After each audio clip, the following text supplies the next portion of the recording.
Welcome to This Week in East Brunswick. This week's show is a special hour-long program featuring highlights from the East Brunswick Young Musicians Concert and information about Sunday's Memorial Day Parade. Vic R asks visitors to the municipal pond to stop feeding the waterfowl there. Avery Brooks appears at Crossroads in the talented 10th. Peggy Ballister-Howell shows how to prune evergreens properly. And purchasing the right puppy is the topic of this week's edition of Your Pet Doctor. This and more this week, but first, here's a look at programming next week on Channel 8. On Monday, the library will be closed in observance of Memorial Day, and there will be no cablecast. Tuesday evening at 7, the City of Beverly Hills presents In Print. At 7:30, State Senator Jack Sinagra leads a discussion about jobs and the environment in New Jersey. That's on Around the District. At 8 o'clock Tuesday, enjoy an hour of classical music with East Brunswick's Young Musicians Concert. And on Wednesday afternoon at 2:30, follow Lenore Kulik in some creative aerobics on Look Great, Feel Great. At 3:30, it's Stories from the Library for preschoolers. And at 7:30 Wednesday night, tour the New Jersey State Aquarium with Dolly Vasta on For Art's Sake. At 8 Wednesday night, the arts focuses on the New Jersey Teen Arts Program. This Week in East Brunswick returns Thursday night at its regular times of 7 and 8. And at 7:30, Patty Sullivan, Outreach Coordinator for the Office on Aging, goes for a walking tour with East Brunswick seniors through the Staten Island Zoo. That's on Aging Aspects. At 8:30, Joan Farrell presents a Channel 8 special edition called EB18, Adopt a Highway. Check the Community Bulletin Board for Saturday's schedule of repeats and for upcoming local events. Hi, I'm Vic R, foreman for the East Brunswick Parks Department. We're up here today at the Civic Center picking up plastic bags from bread wrappers, and we have a problem up here we're asking your help in. As you know, a while ago we installed a duck food machine to feed the animals here at the Civic Center pond. A small problem arose from that, and that problem is that the geese that have become permanent residents of our area are destroying our Civic Center grounds.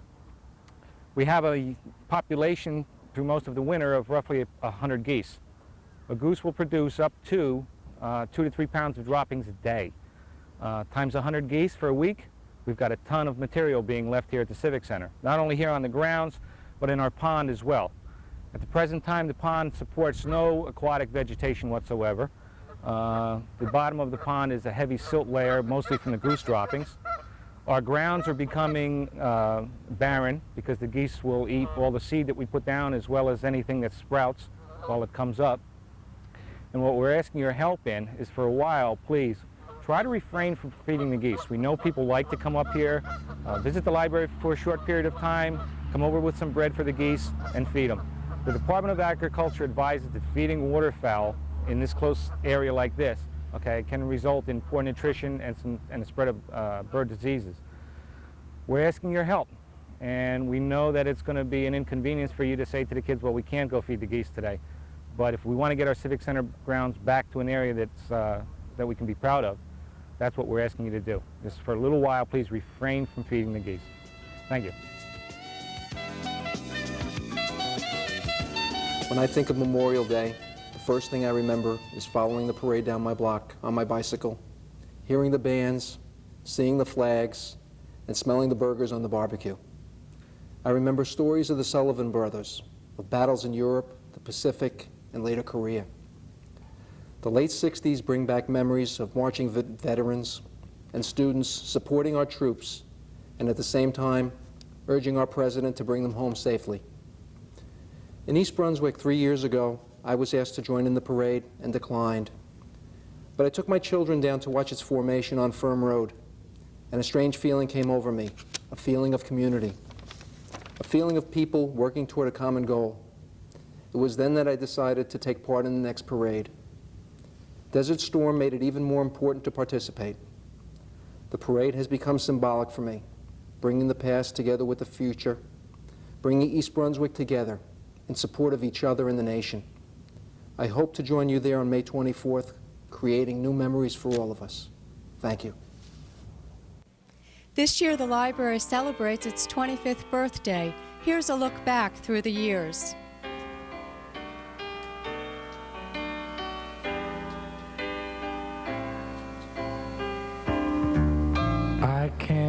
remember when you weren't there, when I didn't care for anyone but you.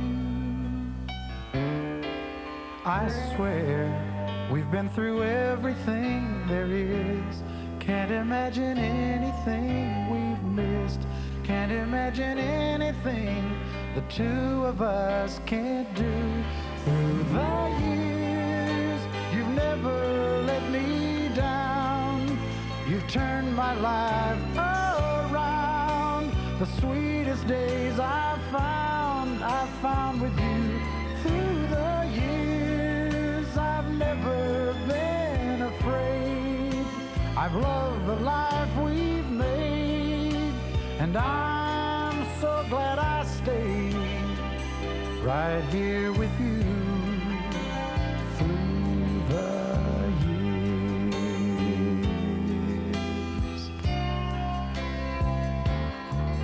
I can't remember what I used to do, who I trusted, who I listened to before. I swear you've taught me everything I know. Can't imagine needing someone so.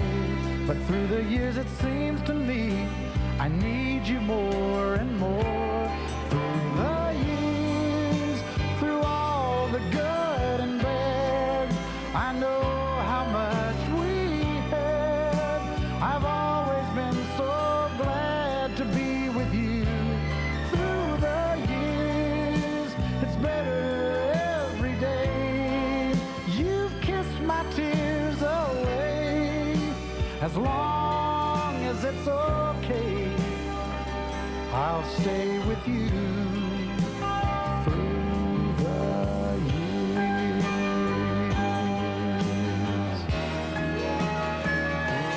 Through the years when everything went wrong, together we were strong. I know that I belong right here with you. Through the years, I never had a doubt.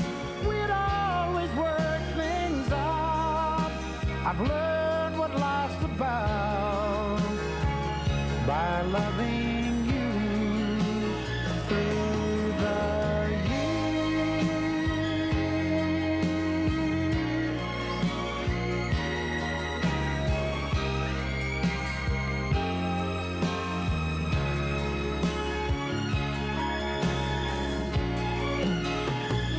Through the years, you've never let me down.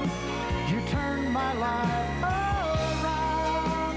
The sweetest days I've found with you. Through the years, it's better every day. You've kissed my tears away. As long as it's okay, I'll stay with you through the years.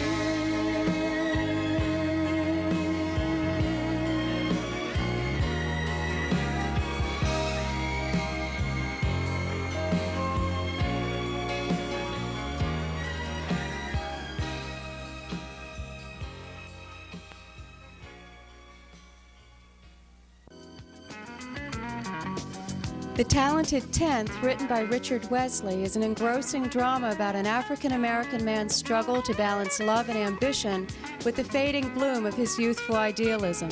The play will close Crossroads Theater Company's 1991-92 season, running through June 7th.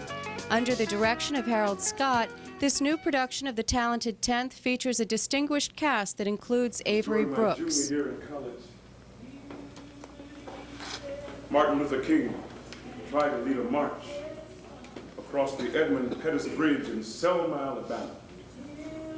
But the local authorities had a law against it. Those were the days down south when there were laws against black people doing anything, including being black, if you get my drift. Well, Dr. King decided to march anyway. But the sheriff's people attacked the marchers and threw them in jail. People from around the country called on President Johnson to do something, but Johnson hesitated. Then Dr. King decided that he would march again, but this time all the way to Montgomery, the state capital. The Klan started making noises, and Johnson still hesitated. So the Student Nonviolent Coordinating Committee went into action. They had a local chapter down on Rhode Island Avenue, not that far from the campus, and Habiba and I went down there right after philosophy class and signed up together. We were ready, y'all. I remember my heart was beating a mile a minute. The both of us were so excited. We were finally in the big fight, helping the race in the civil rights struggle, active participants in making history. The room was filled with nervous energy. People sang civil rights songs, hugged each other, and held hands. Men, women, black and white. Then came the speeches and pronouncements to get us fired up. Lots of fists clenched in the air. The Talented 10th runs through June 7th.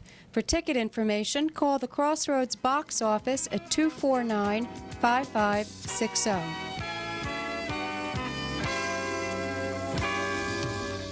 "50 years ago, the United States was engaged in the Second World War. Things were going badly in the Pacific, the Battle of Coral Sea, MacArthur leaving Manila promising he would return. Join us on Memorial Day this year, Sunday, May 24th, to honor the veterans from the Second World War and the other wars.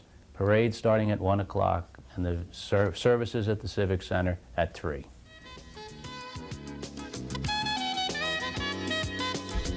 Hi, welcome to Blooming Acres. Tasha and I are out here by the pine trees, and it seems like these pine trees have been neglected for quite a few years. We didn't get to prune them last year, but you can see that they don't have the most perfect shape. Now, I think that we need to try and make them look more like what we think of a Christmas tree. It takes a little work. You can't prune them too severely. That's one of the tricky things about pine trees. You have to be very careful how you prune them, because you can't prune them back hard. Now, pine trees are not like other evergreens. Each evergreen is sort of unique in its characteristics. A yew bush, which is an evergreen, which most people think of as very easy to prune, you can prune real severely and they will continue to come back. But for example, on a pine tree, if you were to prune this branch off back to where the branch is bare and leave that part sticking out, that's all you'll have is a bare branch. It loses its ability to make new buds once the wood goes dormant.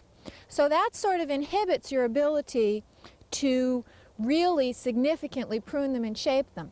The most important thing to do is, as these candles, this is the beginning of the candle, as these elongate, and it should probably get up to about here, as these elongate, you want to snap them in half, and that causes a circle of buds to form at the base of the candle, and then it will stay more compact and will produce many more growing points instead of just the one. Now, even so, you can see that there's a circle of branches growing from here where this long one is sticking out. So I'm going to take this one out, and hopefully these will continue to grow and send out new shoots. Now, this one too is a little bit long. Now, one of the important things when you're pruning a tree like this is to take a step back.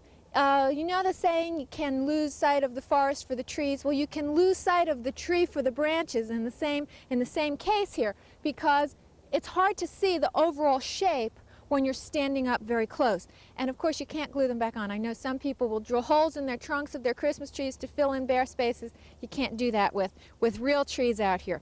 Now here's a good example. Here's a couple of little shoots growing here. This one is sticking out too far. We can take it back. But we certainly wouldn't want to take one like this off and leave this bare stem.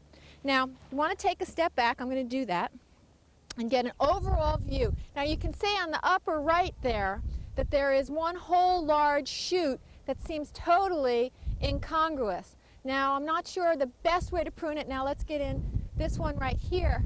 You can see, now there's a ring of branches right here. This actually could almost be a second trunk, which is not desirable at all, but I'm afraid we're kind of stuck with it at this point. This one's going to take some heavy-duty equipment, but this one right here we can remove.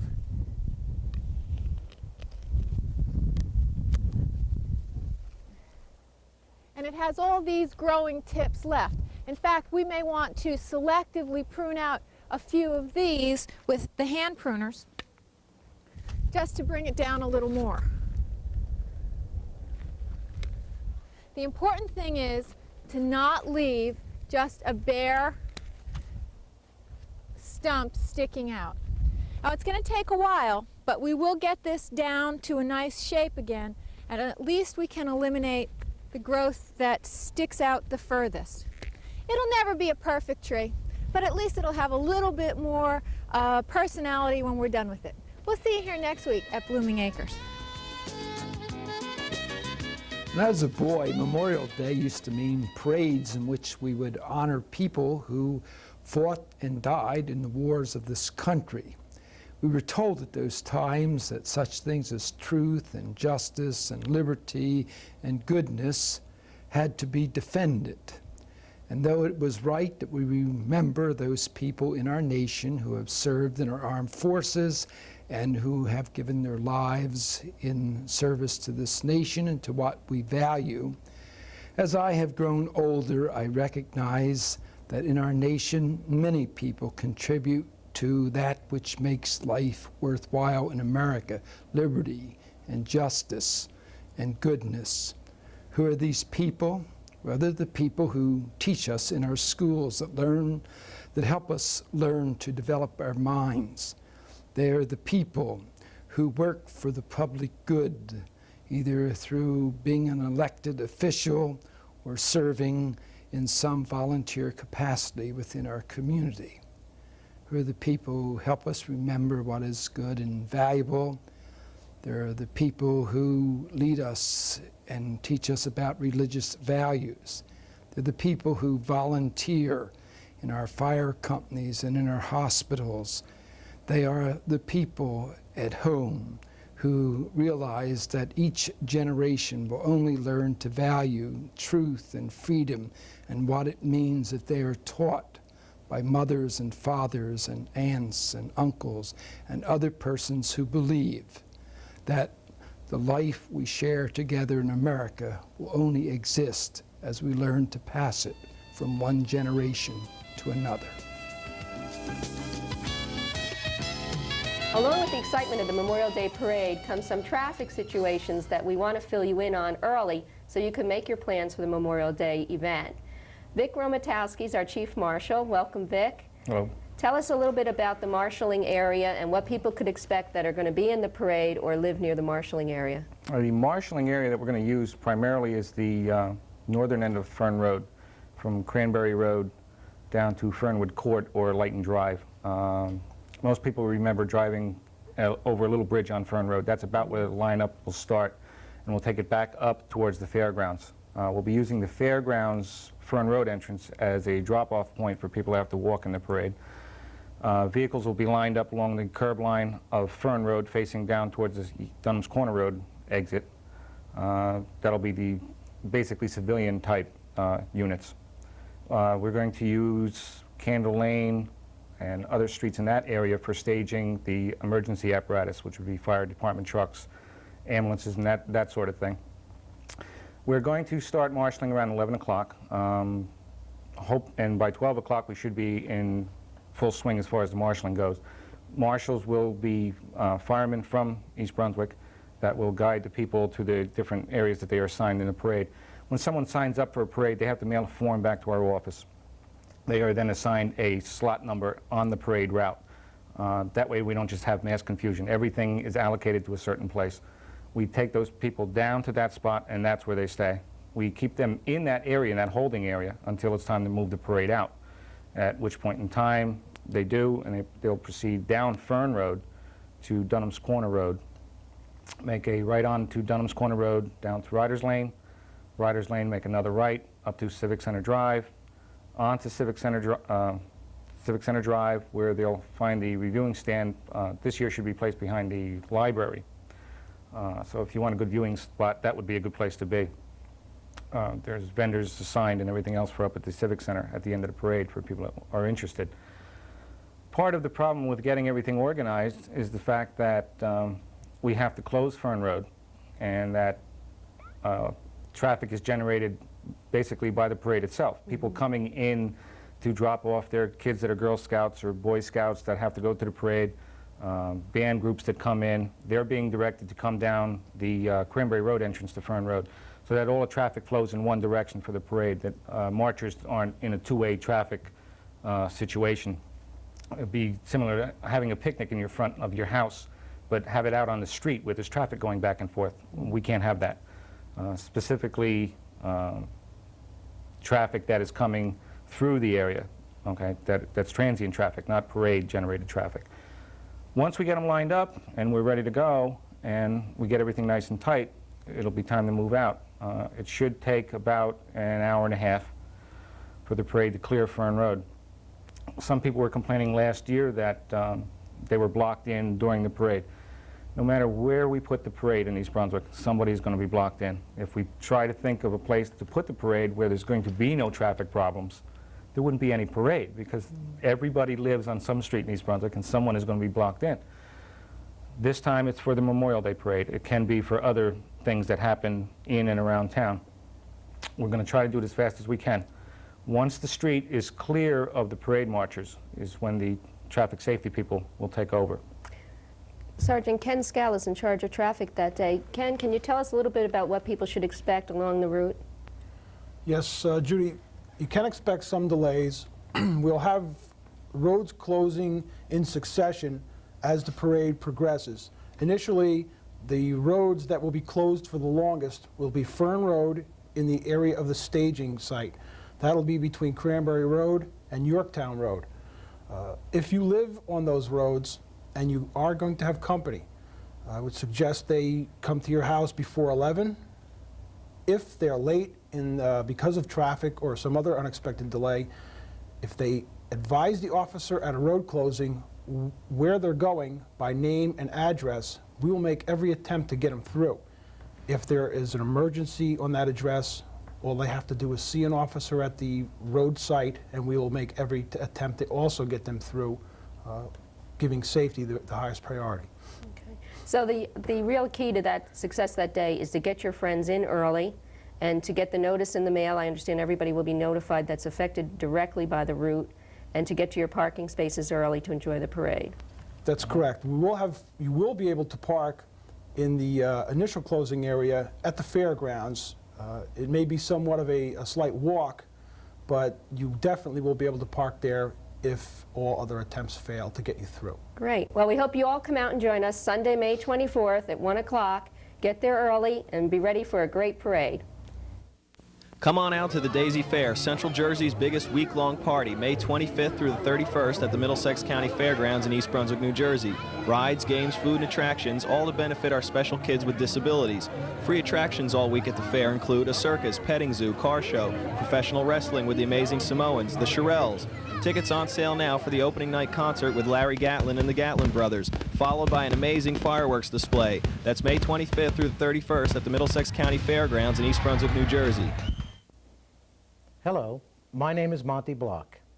I serve East Brunswick as the president of the Parks and Recreation Advisory Board.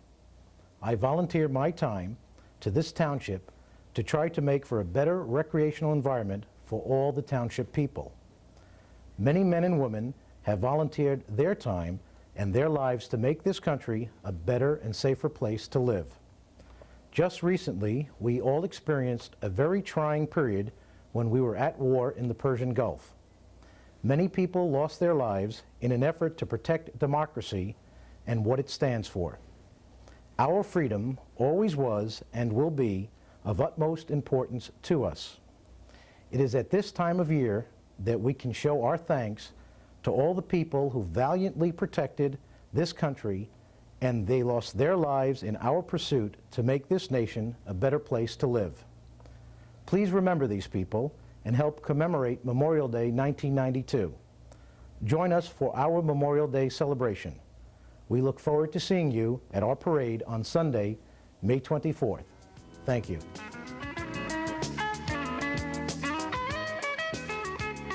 The 5th annual Daisy Spring Fair is on its way, and organizer Ron Wisniewski and committee member Nikki Rick stopped in the Channel 8 studio to fill us in on the details.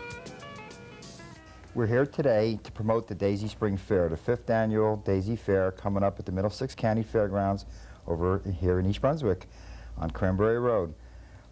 This is an annual event. This year it plans to be the biggest and the best ever. It's grown drastically since the last year, and Larry Gatlin and the Gatlin brothers is in town for opening night. They're going to stay here at the Romana Renaissance, and it'll be a concert with the opening band being Tim Gillis, who's a Jersey favorite. This will be at Monday night, 6 o'clock, with a major fireworks show to follow. I mean, big time. It's the 25th anniversary of Camp Daisy, and it's 50th year of the fair. It's going to be great. Gatlin is the only outside charge at the fair. It's a $21 advance sale charge, guaranteed reserve seating. The day of the fair, you could buy a ticket for $21, but it's strictly lawn chairs or bleachers. So it's really beneficial to buy the tickets now. We're somewhere around row 9, and we keep getting back further and further as the days go by. So it's had to get your tickets immediately. You can call. The number will be shown on the screen, I assume, and take it from there. We also have a Daisy Fair store for the first time ever. We're on 91 Jackson Street in South River, across from the Knights of Columbus. At the store, you'll be able to get the Gatlin tickets. We're open 10 to 5, take an hour off for supper. There's somebody here from 6 to 9 at night. At the store, we have advance sale ride tickets, 50% off. $10 rides at the fair are $5 now. It's an anniversary special. Amusements of America were kind enough to give us X amount of tickets to sell in advance. That's 50 cents on the dollar off. You parents out there, got to get them tickets. 91 Jackson Street in South River.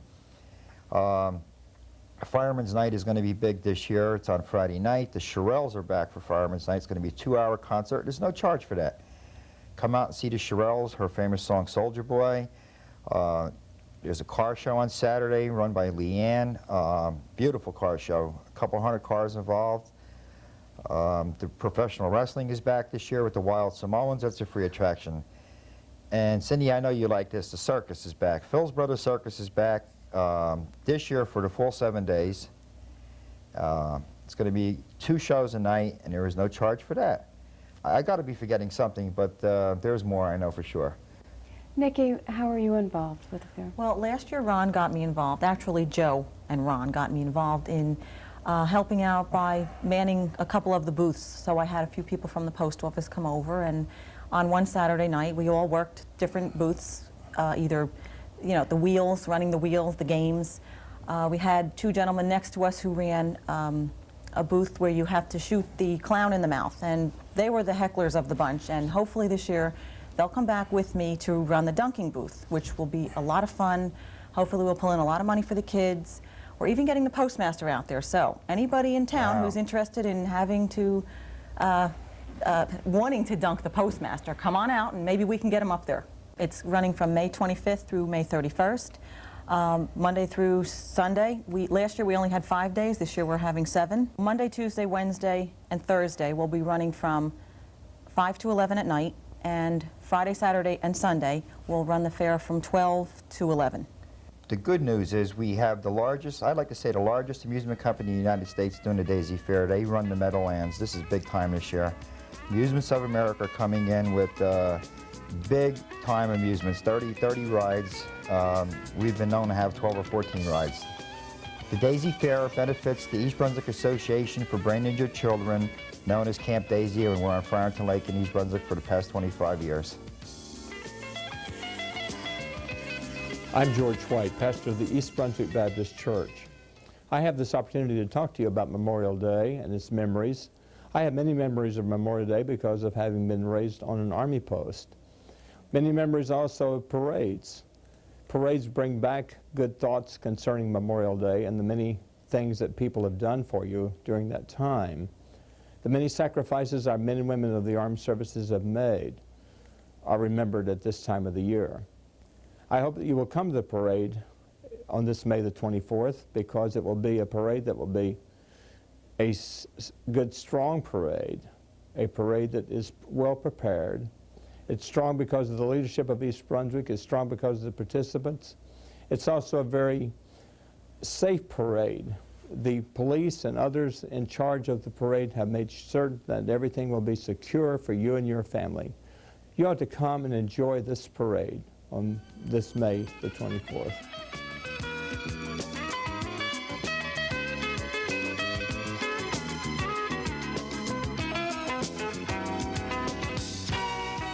Hi, and welcome back once again to your Pet Doctor. I'm Dolly Vasta, and my co-host. I'm Dr. Brian Johnson from the Cranberry Veterinary Hospital. And we thought we'd like to talk to you today about obedience training. So why don't you take off on that, Brian? Okay. Obedience training in dogs is not that they have to be absolutely trained, but they should be controllable, especially with some of the new rulings by the courts that if a dog knocks you down in a house, you are legally responsible. I think it's nice to be able to have control of a dog, that if you call it, ask it to sit, at least you have some reasonable control. Let me try to give you some example. Yes, Heather, we have a guest with us. Heather, come. And sit. Give me 5. That's a good girl. That is a very good girl. Now, do you have your wife trained like that? No such luck. She has me trained. But Okay, this is what I'm referring to. When you call a dog, it comes. When you ask him to sit, it sits. You don't have to have him necessarily walk at your side, run to your side, but you have to have a reasonable amount of control over them. This will eliminate many, many problems. And training starts when most people don't realize. At 3 months of age, when you walk them on a leash to housebreaking, that's the time you want to start. Heather, sit. Sit. Give me 5. No That's upstaging, good. no upstaging. No upstaging. No upstaging, Heather. But you start the obedience training when they're very young. This carries over, and nothing a dog likes more than to please you. So it's not that training is something that is deleterious to the dog. The best treat in the world is to spend 15 minutes with a dog training them. They just eat it up. As long as I give this dog attention, she's in 7th heaven, because I'm giving her the best treat in the world. She's getting the attention. Work with them. And another thing about training, it doesn't train and then you just put it away. It's something that if you don't constantly work at it, they will lose the training. So it's something that requires constant every day. I walk her 3 to 4 times a day. Every time I go through 2 to 3 minutes of training, and you never have any problem. If you do this, you will minimize your problems with the dog that's uncontrollable. When the doorbell rings, it runs and jumps up on somebody. This can all be stopped. There are many, many ways. We don't have enough minutes in this interview, but there are half a dozen ways depending upon the extent of the problem. Also, you don't have to scream at a dog. No, I tried to show that here. My normal commands to this dog are always in lower than normal conversational voice. When she's running around my backyard and I want her in the morning, I have an acre in my backyard, I simply raise my hand and bring it down. I don't say a word, and she runs over to my side. When yelling starts, learning ceases. Now, whether you're talking about showing how someone to drive a car, trying to do anything, yeah, remember those days, or in the training of the dog, you should never, ever yell at the dog. It doesn't do any good. It relieves your frustrations, but doesn't help the training. Dogs do like they're like children. They do like discipline. They like to know where there are boundaries. They thrive on it. The more discipline and training you will give them, the better the dog will respond. The only thing that I would ask here is be consistent in your training. Don't be hard one day and then ignore it the next. If you're consistent, you'll have no problem. And they love it. And besides, it's wonderful bonding with your animal. Yes, this is part of the whole situation. You will get closer to this. This is not only my dog, this is my friend. It's also my foot warmer. I now have the warmest left foot. And with that, I think our time is up. Okay. So we'll see you all again. Take care. Hello, I'm Mayor Ira Oskowsky, and I'm here for the Memorial Day Minute. In 1866, the Grand Army of the Republic was founded by Dr. Benjamin Stevenson, a surgeon in the 14th Illinois Infantry. The Grand Army of the Republic was the largest and most influential organization of Union veterans of the Civil War and became very instrumental in the organization of various veterans organizations and societies, and worked tirelessly in the move toward pensions to Union veterans. In 1868, under the command of General John Blackjack Logan, the Grand Army of the Republic successfully instituted the first observance of Memorial Day. Memorial Day now marks the tribute made in the United States to the dead of all our wars. It is a legal holiday in all but a number of states in the South. Observances of the day assume the form of military and civic parades and memorial services, decorating with flowers the graves of American soldiers in foreign cemeteries, water services for those who died at sea, ceremonies at the grave of the unknown soldier in Arlington National Cemetery in Virginia, and flags are flown at half-mast until noon. Join me on Sunday, May 24th, as East Brunswick pays tribute to the men and women who died fighting for our freedom.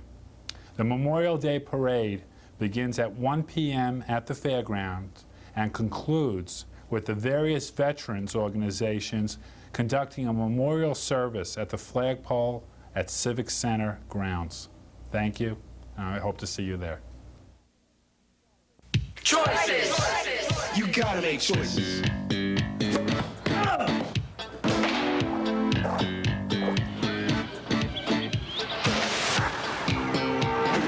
Hey kid, you wanna fly? You gotta buy.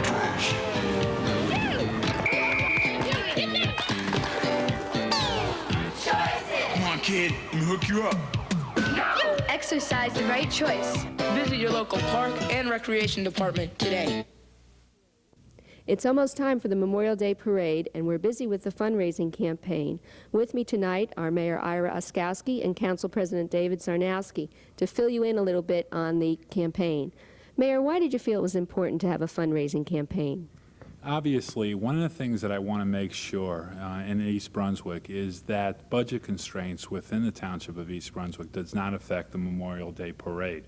And because of that, in a tight year as we're in right now, I thought that many businesses in town would want to give towards the parade to help offset the cost to the taxpayers. They did come through and they were able to contribute, and it will keep the cost of the parade down, but it will also keep the cost to the taxpayers of East Brunswick down. I do understand that some people that couldn't give did give in services as well. Is that right? Yes, they did. Again, we're not asking for just dollars. If you come out and volunteer and help out in the parade, it's just as good as money, and it also keeps the cost of the parade down. Now, Dave, this is your second year on the fundraising committee, so you're really an old pro at it. Tell us how people can get involved. There's plenty of ways to get involved. As the mayor had said, we're still taking fundraising contributions, whether in cash or in services. And also we're asking people to come out and volunteer to drive cars, to man refreshment stands, to act as judges in the parade, and to even serve as drivers. So we can use anything that you can do or donate to the town. Please don't hesitate to call us. We expect this year's parade to be better than ever, and we need your involvement in it. And most importantly, we need you to march in it or come and watch it and make it a real day to both honor our veterans and celebrate a sense of our community and have a good time for everyone. I think that's what's really interesting about the fundraising campaign is it's sort of a grassroots effort and gets everybody involved. Tell us about the categories in case people are still interested in becoming a part of it. Okay, for $1,500 you can be a division sponsor, which you'd have a whole division named after your business or yourself. For $1,000 you could be a float sponsor. and $750 is a gold contributor, $500 would be a silver contributor, and $250 would be a bronze contributor. And for those that donate over $250, you'll receive a commemorative plaque suitable to hang in your home or business. Thank you very much. Now, Mayor Oskowsky, I understand you have some exciting news. It's fast-breaking news, right? I have something very, very exciting. The East Brunswick Veterans Alliance had a essay contest which said what Memorial Day means to me.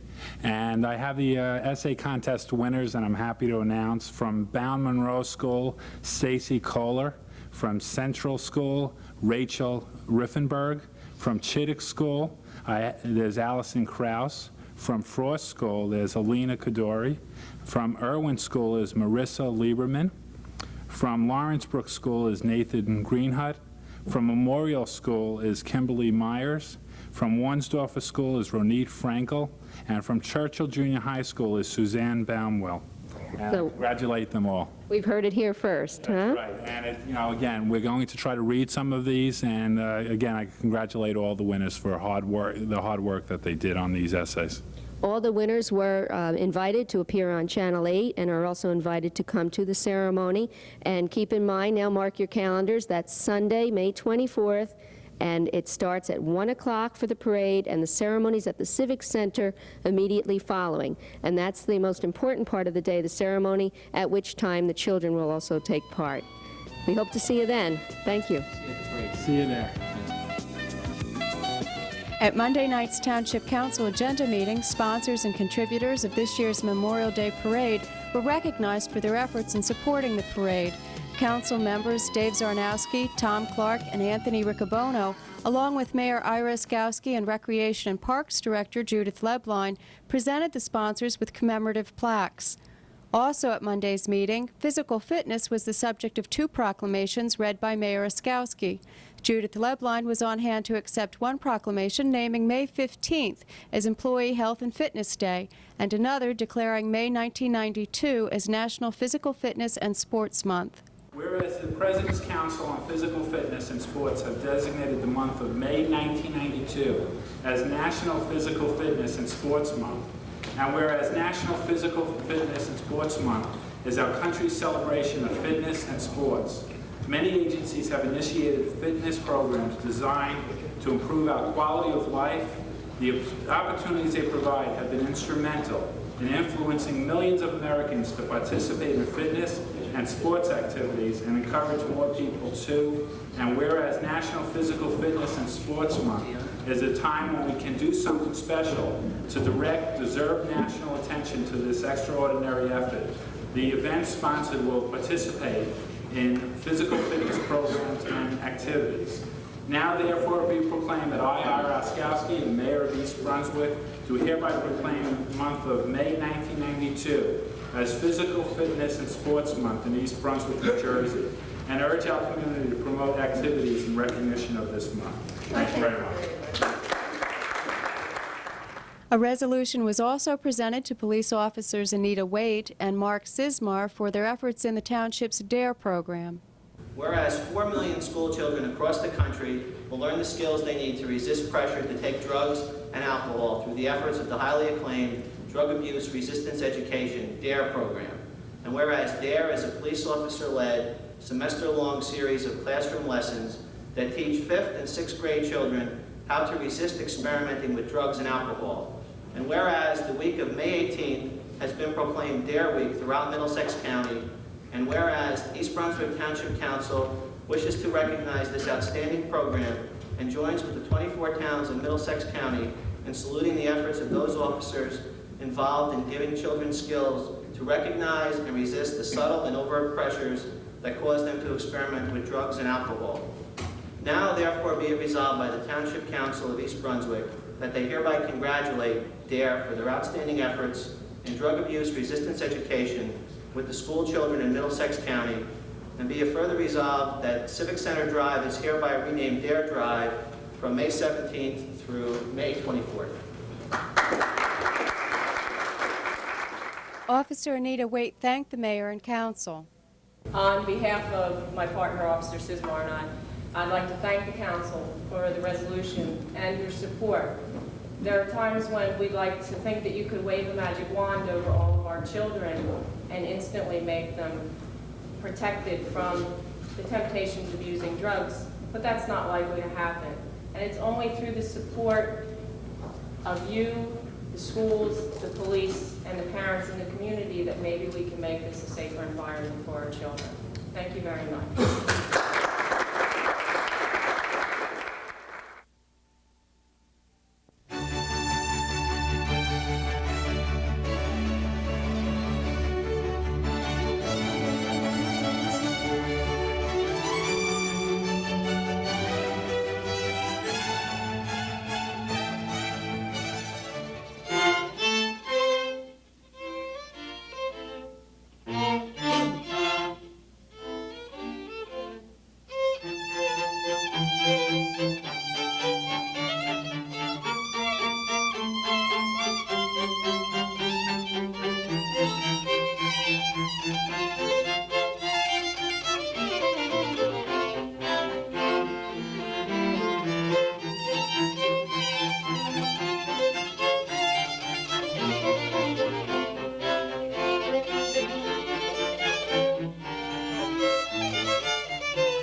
not be dead and cold to all memories of home, of the land you loved to roam in your childhood days of old.